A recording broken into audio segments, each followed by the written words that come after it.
Siya nga pala guys, mamaya po, sabihin ko po kung ilang kilo na po sila, no?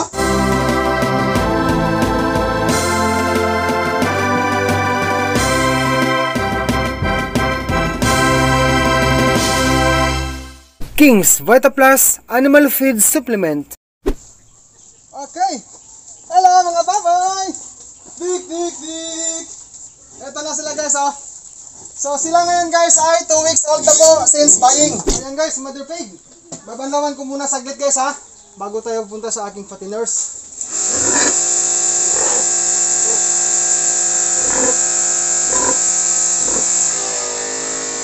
Si mother pig ngayon guys ay buntis na po ng 80 days since AI.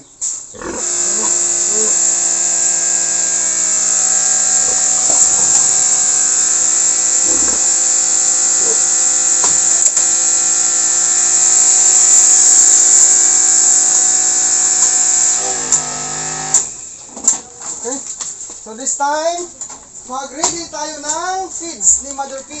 Bago natin puntahan guys ang mga baboy kong fatteners, ay uunahin ko muna pakain si Mother Pig ko para makakain na po siya kasi lunchtime na po ngayong oras na ito. Ito po ang King's VitaPlus Animal Feed Supplement. Mabibili po sa Agribet stores nationwide. Mayroon din po akong nilagay na link, dalawang link dyan sa description sa mga gusto pong mag-direct order ng King's VitaPlus Animal Feed Supplement. Ako sa nang ihata guys sa akong baboy inahin guys aron makakaon na siya, no?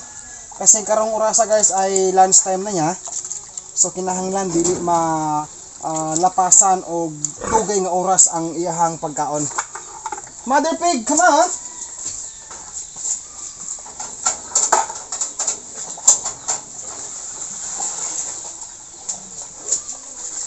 Okay, come on. Ayan.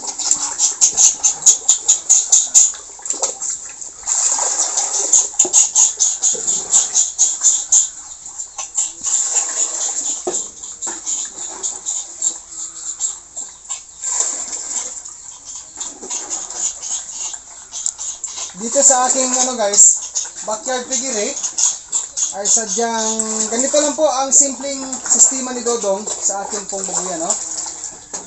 Okay. So let's proceed dito po sa pre-starter feeds. So ito po yung aking ginagamit na feeds, no? Pre-starter, early win, no? Sa pre-start. So meron pa akong natitirang pre-starter tapos maghahalo si Dodong ngayon ng starter feeds.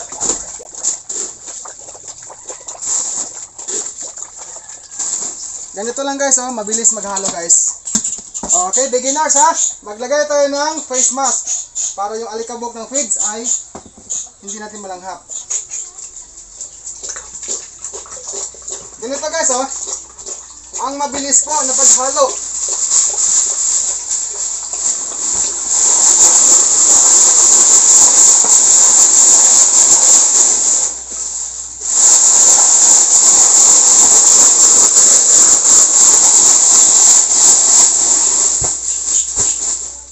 Okay, so let's go po sa mga fatteners ni Dodong. Okay, hello mga baboy! Dik, dik, dik! Ito na sila guys, oh. So sila ngayon guys ay 2 weeks old na po since buying. Pasintabi lang po sa mga kumakain, maglalagay muna tayo ng tubig sa sahig kasi madumi masyado. Come on, Dicky, come on. Yeah.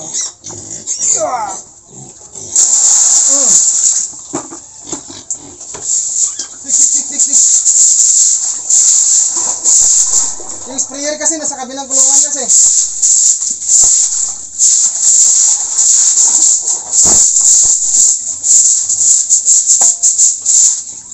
Okay? Ito na. Muhatag na pagkaon nila. Come on. Dik! Dik!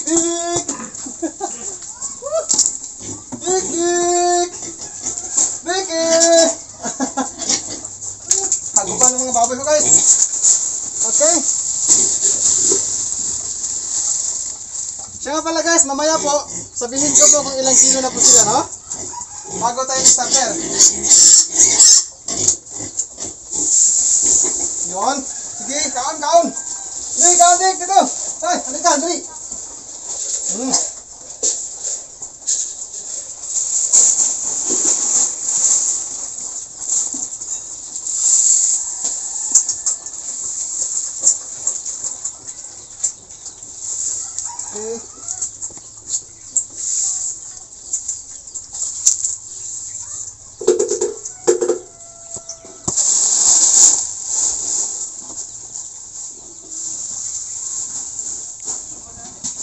Alam nyo guys, kanina po nagtimbang ako sa mga baboy ko. 5 lang to guys sila ha, yung batch ngayon na pang-8.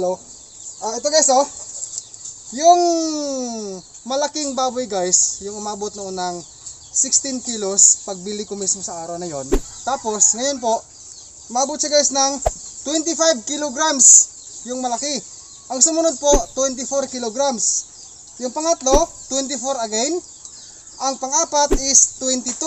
Ang pang-5 po ay 19 kilos yung pinakabunso, yung kamanghuran. Sumunod po, ang kanila pong edad ngayon, 2 weeks old since buying. Plus, 45 days na edad nila pagbili ko. Ibig sabihin, kung since birth from now, 60 days old na sila. So, 2 months old sarado. Beginners, yung sinasabi ko pong 2 months old sarado, yan po ang kanilang edad since birth po yan. Kasi binili ko ang mga idik na ito or mga biik na ito ng 45 days old, no? And then, after buying po ay 15 days na po sila sa akin. So, 60 days po. And ang yung 60 days po na akin pong binabanggit dito, ayon sa feeding program po na akin pong sinusundan or binabasihan ngayon, ang pre-starter stage po ay magtatapos sa edad na 60 days. Kasi that is 36 days hanggang 60 days ang pre-starter stage. So ngayong araw na to ay simula or starting po sa paghahalo ko ng starter feeds. Ako po ay magpapatuloy pong magpapakain ng starter feeds hanggang sumapit sila sa edad na 90 days old since birth. Sa mga kababayan kong baguhan pa lang na nag-alaga po ng baboy fattener, nagtatanong kayo sa akin kung paano ba Kuya Dudong ang pagpapakain namin sa mga baboy namin o sa mga biik namin na bagong bili.